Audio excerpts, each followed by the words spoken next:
შემოქმედებით ჯგუფის ტურნირი მირიფეგურში დასასრულს უახლოვდება. დღეს ნახევარფინალური შეხვედრა არის და ნახოთ რომელი გუნდი გაიმარჯვებს და მიიღებს მონაწილეობას ფინალში. დიდი მადლობა ბიჭებს რომ ასე ჩაერთნენ და მივიყვანეთ აქამდე საქმე. ხვალ გაიმართება ფინალი. პირველ რიგში მადლობა ორგანიზატორებს რომ რუსთავში ტარდება ესეთი ღონისძიებები.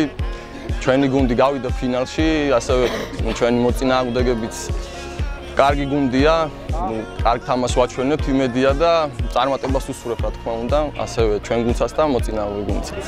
კარგი ტურნირი ტარდება, კარგი იქნება ყოველთვის ჩატარდეს ეს ტურნირი. ხვალ გვაქვს თამაში გუნდთან, რომელიც საუკეთესო გუნდია და იმ გუნდში გამორჩეულია დავით შეროზია. მაგას ვფრთხილდით ძალიან, ვფრთხილდით ძალიან. ეს ყველა რაღაცები ხომ დაამოჭრათ, ხო რა. ჩვენი გუნდის მთავარი წვრთნელია გიორგი ლუარსაბიშვილი. დიდი მადლობა გულშემატკივრებს.